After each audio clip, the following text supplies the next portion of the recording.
Good evening, fight fans. This is the Radulich and Broadcasting Network alternative commentary for Bellator 237 Fedor versus Rampage. Normally, when we do... I'm your host, Mark Radulich, the mandated reporter, and frankly, I'm mortified.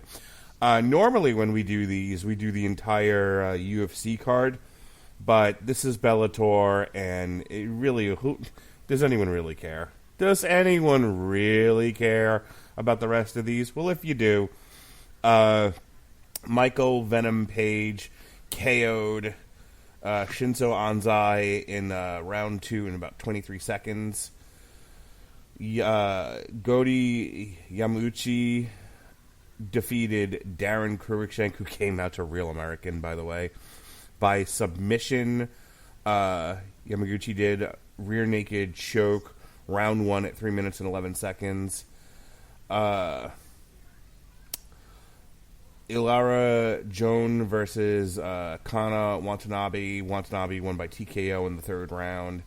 Lorenz Larkin, Skitty Lorenz Larkin, won a unanimous decision against Keita Nakamura. And just a few minutes ago, Michael Chandler defeated Sidney Outlaw by murder, death, kill in round 1. So joining me to talk about this glorious main event to end our year of combat sports coverage here in the Radulich and Broadcasting Network is the punchy pugilist himself, Mr. Pat Mullin. How do you do, sir? Good evening, Mark. It would take something like this to bring me out to comment on an MMA card, because I'm pretty sure the last time I did this was a Fedor fight. And, yeah, I remember that fight not going long, and... Yeah, we that was one where we just, like, at the last... We had just finished with a boxing card, and we were like, oh, you know what? Meatheads fighting Fedor on a Bellator card. And that explanation and my cajoling you and Robert to cover it took longer than the fight itself. Yes, it did, because it ended on the first punch that was thrown. Poor Fedor. So, tell us a little bit about the history of Fedor and Rampage. I believe they last fought each other in Pride. I don't think they've ever fought each other. I thought they did. No, I'm pretty sure they never did. Oh, okay. Any clue as to why? That they never fought? Yeah. Fedor really never did the open weight Grand Prix. I don't think Rampage did either, and they were in different weight classes, so... Okay. So, both of these guys are kind of well past their prime.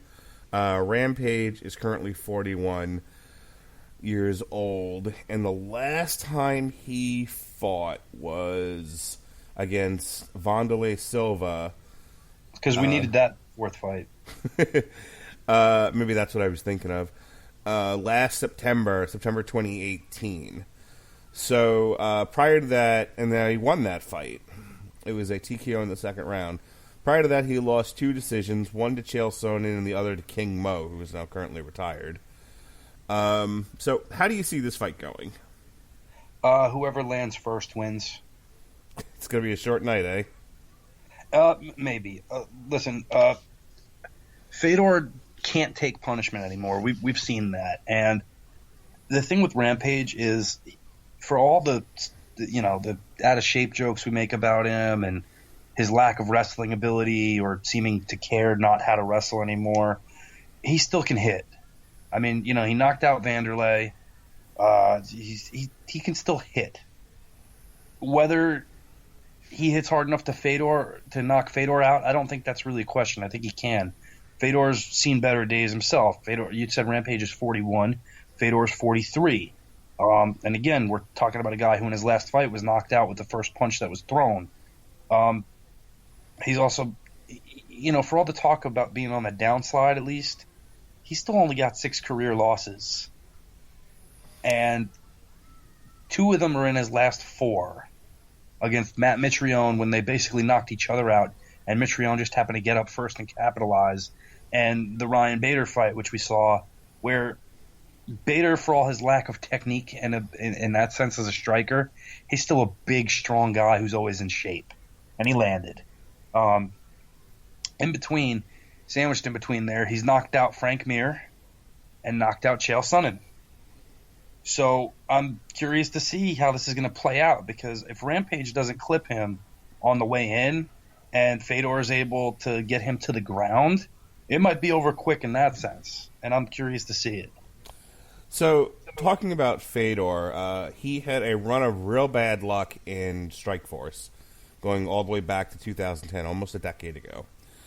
He had the triangle submission loss to Verdun, and then he got battered about the head in the Bellator Grand Prix against Bigfoot, and then he was knocked out in the first round against Dan Henderson, and then he unceremoniously left. Then he went on his redemption tour, started with his fight for M1 Global against Jeff Munson, which was a pay-per-view like first thing in the morning in Russia, which was literally like just a redemption fight.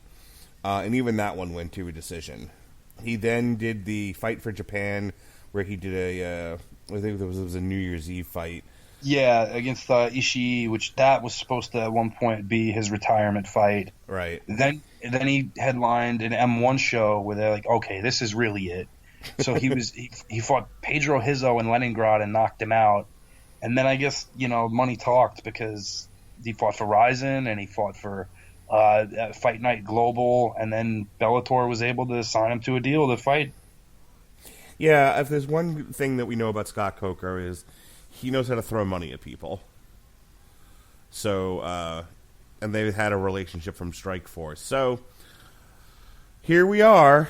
And I think you're right. I think this is going to be one of those where, unless it's a lot of just tying up and circling and, making each other miss, I think this is going to come down to whoever lands first and hardest.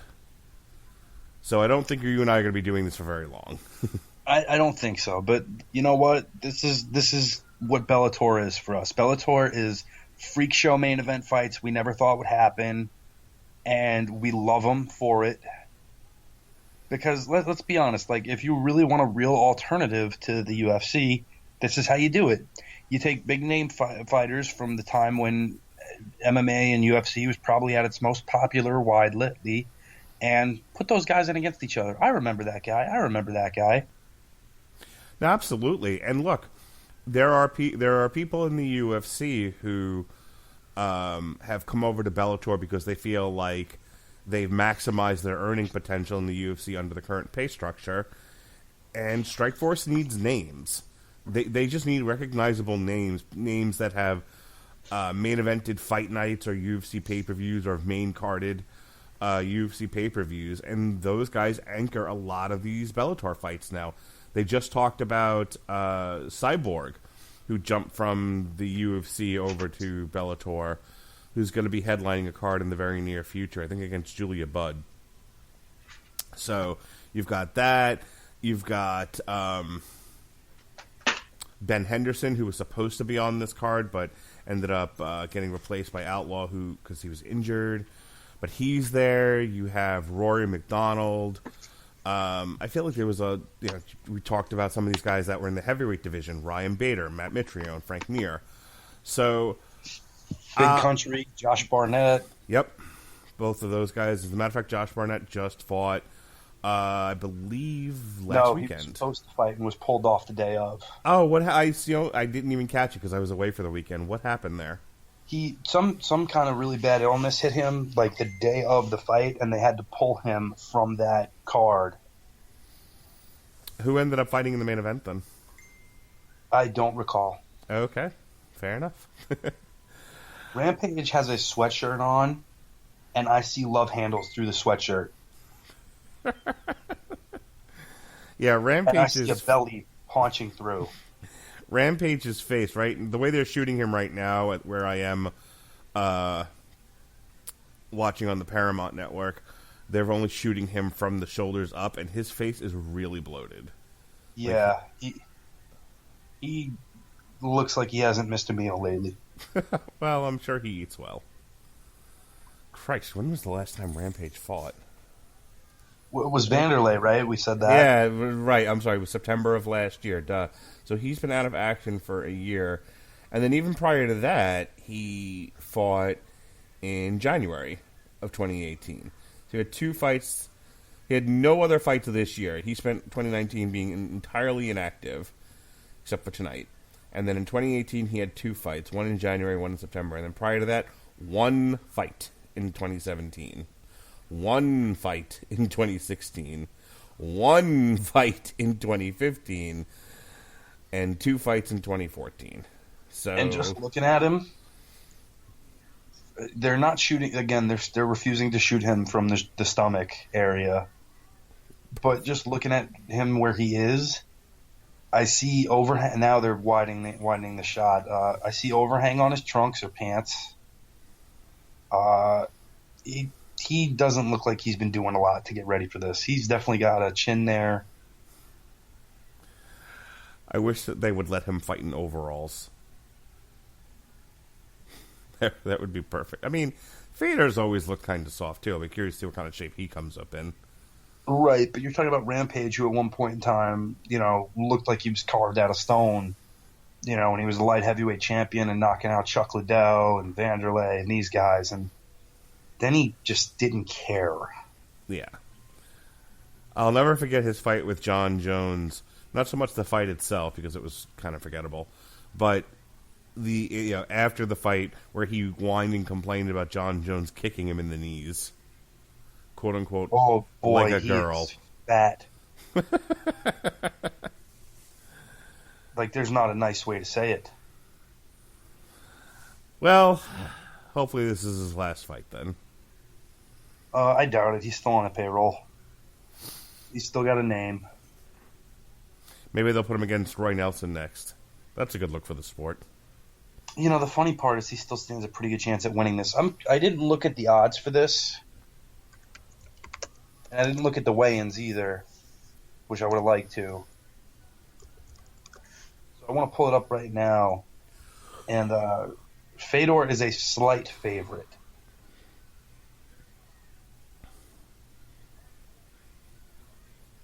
So they kind of have the same idea we do, I think. Which is, if this goes out of the first round, Rampage is going to gas and get himself knocked out. Yeah. And now I really want to pull up the weigh-in results. Fedor came in at 240, which is heavy for him, but not far from where he's been. Rampage weighed in at 265. Yuck. He weighed in at 265 as a guy who used to fight at 205 pounds. Yeah, Fedor doesn't look all that different from the last time I saw him. The last couple of times I've seen him. Like you said, he's always been more on the paunchy side. But that has more to do with the fact that he trains very sport-specific. Mm-hmm. Yeah, he was never known as a body guy. But this was a guy who was an excellent martial artist. And still the demeanor of a serial killer. Well, he's also from Russia. Each guy in their career has 38 wins. Each guy in their career has 15 wins via submission and 14 via knockout. Fedor with a slight reach advantage. See if that plays into the fight at all. 3 inches. Well, in theory it should, but in reality, the way Fedor punches, I don't think I've ever seen him throw a jab. I think I've only seen him throw overhand rights or left hooks or uppercuts. All right, we're getting the fighters announced now. They're both in the cage. Fedor pacing, looking down. Rampage doing his level best to look menacing. He probably does at the buffet table. Should have came to the ring in like a bunch of gold chains and a mohawk. Dun, dun, dun, dun, dun, dun. I think Mr. T would turn in his grave if that was the case. Did you ever see the A-Team movie? Yes. They're flying a tank. Even I had to kind of pull back on that absurdity a little bit. I laughed at that line. I mean, the movie itself is whatever, but the line about them Flying a tank I thought was funny. 265 for Rampage. Good grief. I think it's safe to say he did not train for this fight. I think it's safe to say the promo picture they used was from 2007. I would agree with you. I imagine he had to cut to 265. Like maybe like a week before the fight, he actually started running. That sounds about right. This is James the Grim Reaper Roper in the Great White Hype. He like waddled to the center of the cage. Like if you looked at his wobble, but they don't fall down. You looked at his gait. He just kind of side shuffles. Yeah, he has no body definition at all. He is quite pudgy. All right, here we go.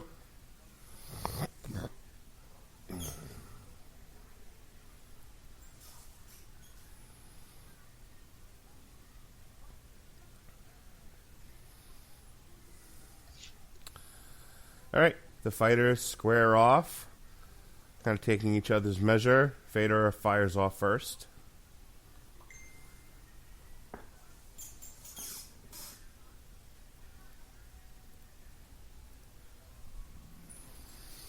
And Fedor is going to work on Rampage, who covers up. You would think at 265 he'd be able to cover more.